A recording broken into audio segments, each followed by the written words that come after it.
21st law commission of India ने 2018 में ही कह दिया था कि uniform civil code is neither necessary not desirable for our country at this stage.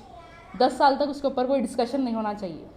लेकिन अब फिर 22nd law commission of India ने पब्लिक के और सभी ऑर्गेनाइजेशंस के राय और सजेशंस मांगे हैं इसके ऊपर। और ये बीजेपी के एजेंडा में बहुत पहले से ही था। उनके मैनिफेस्टो में था कि आर्टिकल 370 हटा देंगे, राम मंदिर बनाएंगे और यूसीसी लाएंगे। तो 370 तो हटा दिया, राम मंदिर का भी हो गया। तो अब हो सकता है कि पार्लियामेंट में जो है यूनिफॉर्म सिविल कोड की बिल लाई जाएंगी और उत्तराखंड में जो है ऑलरेडी इसका ड्राफ्ट बन गया। तो ये यूसीसी को लेके बीजेपी के लीडर्स और नेशनल मीडिया एक प्रोपेगेंडा चला रही कि जो है इससे मुसलमान औरतों का फ़ायदा होगा, क्योंकि मुसलमान औरतों पे बहुत जुल्म ज़्यादती होती, उनको बराबर का हक़ नहीं मिलता, इक्वल राइट्स नहीं मिलते। तो यूसीसी आएगा तो जो है इससे मुसलमान औरतों का फ़ायदा होगा। भाई मुसलमान औरतों का तो छोड़ो, इससे कोई भी मज़हब के लोगों का फ़ायदा होने वाला नहीं है, इससे सबका नुकसान ही है। और रही बात मुसलमानों की, मुसलमान औरतों को जो है 1400 साल पहले ही हमें हमारा हक़ दे दिया गया था, राइट्स दे दिए गए थे, मुकाम दे दिया गया था। तो हम नहीं चाहते कि हमारे शरिया लॉ में कोई चेंजेस आए। हम यूनिफॉर्म सिविल कोड को रिजेक्ट करते हैं और ये सभी मज़हब के लोगों का नुकसान होगा। India is a multi religious country जहाँ पे अलग अलग तरीके के लोग रहते हैं, कल्चर्स है और अलग अलग मज़हब के लोग रहते हैं। तो हर रिलीजन के पर्सनल मैटर्स के लिए अलग अलग पर्सनल लॉज है।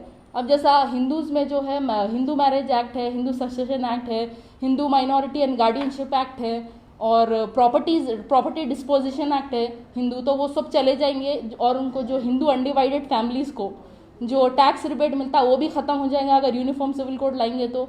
फिर क्रिश्चियंस का अपना पर्सनल लॉ है, पारसी लॉ अलग है, सिखों का जो है आनंद मैरिज एक्ट है, ट्राइबल्स के अपने अलग रूल्स होते हैं, उन लोगों में पॉलीएंड्री भी रहता, फिर लोगों के प्रॉपर्टी के रूल्स अलग रहते।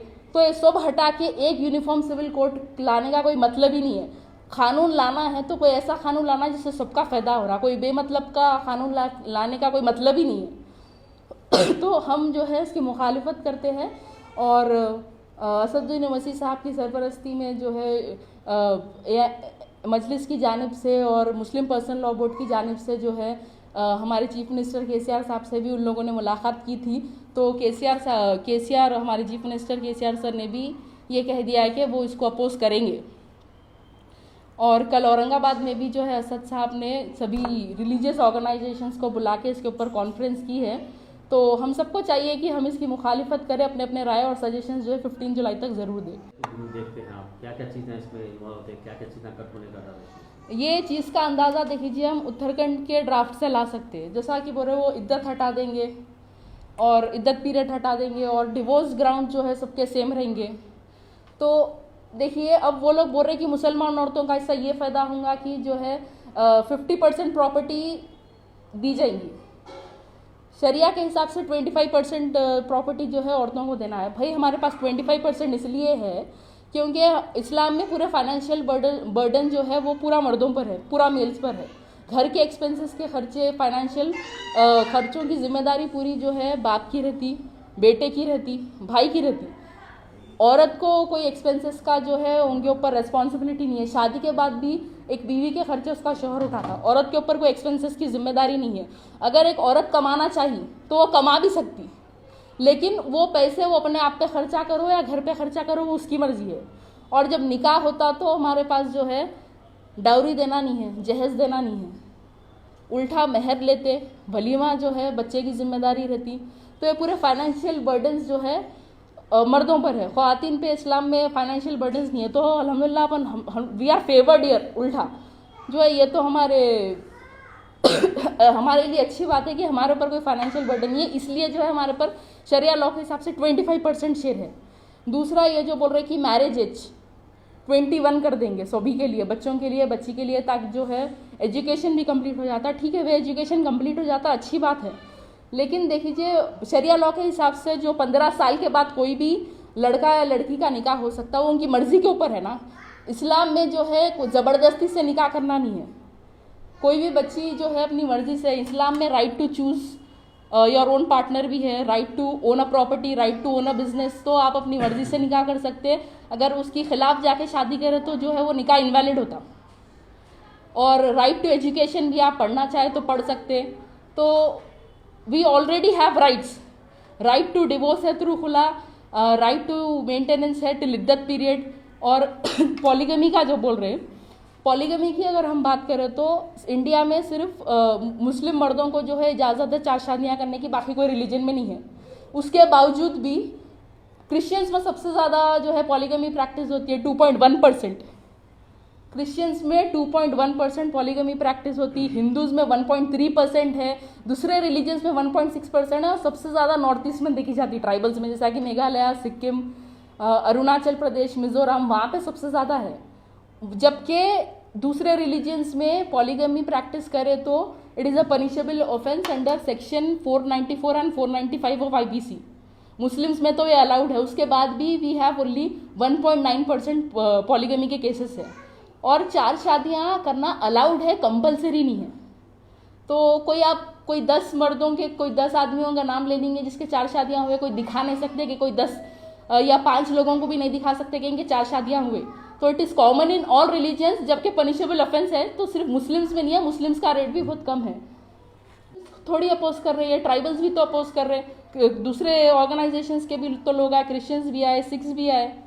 लेकिन लोग ऐसा सोच रहे कि ये सिर्फ बीजेपी क्योंकि हमेशा मुसलमानों को टारगेट करती, वो ऐसा सोच रहे कि ये सिर्फ इससे मुसलमानों का नुकसान होगा, लेकिन एक्चुअली इससे सभी लोगों का नुकसान होगा, सभी रिलीजन्स का।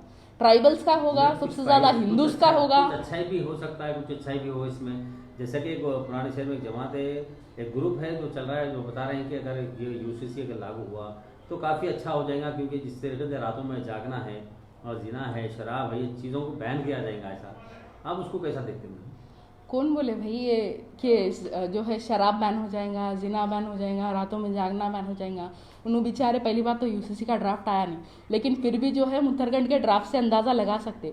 शराब पे पाबंदी लगाना और दूसरे चीज़ें जो है वो दूसरे डायरेक्टिव प्रिंसिपल्स में है, UCC में नहीं है। UCC is only for personal laws, uniform civil code. Personal laws को पूरे रिलीजियस के हटा दे के एक कोड लाना, एक लॉ लाना, सिर्फ रिलीजियस पर्सनल लॉस के ऊपर है UCC और दूसरे चीज़ों के ऊपर नहीं है।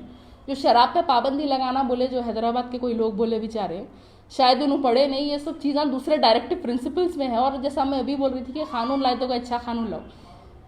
Directive principles of state policy article 36 से लेके आर्टिकल 51 तक है, जिसमें शराब पे पाबंदी लगाना है, वर्कर्स के लिए इक्वल पे है, और protection of weak interest of weaker sections है, compulsory education for all children है। तो इतनी सारी अच्छी चीज़ें हैं, वो नहीं लाके ये सिर्फ UCC पे कॉन्सेंट्रेट क्यों कर रहे हैं? UCC सिर्फ एक डायरेक्टिव प्रिंसिपल है। और article 25 right to follow our own religion, article 29 which gives us the right to culture, protection of interest of minorities, तो ये हमारे फंडामेंटल राइट्स है। तो a directive principle can not supersede our fundamental rights. देखेंगे आप, जैसा कि बताया जा रहा है कि हो सकता है कि निकाह मैरिज हॉल की जगह कोर्ट में। देखिए ये सब चीज़ें तो जो है हम ड्राफ्ट आने के बाद ही बोल सकते हैं, लेकिन जो हमारा अंदाज़ा है कि पॉलीगमी तो सबसे पहले बैन कर देंगे, जो हर रिलीजन में कॉमन है। कोई अच्छी चीज़ नहीं है, हमारे रिलीजन में खाली अलाउड है, इंकरेज नहीं है, मैं ये नहीं बोल रही, लेकिन वो हर रिलीजन में कॉमन है।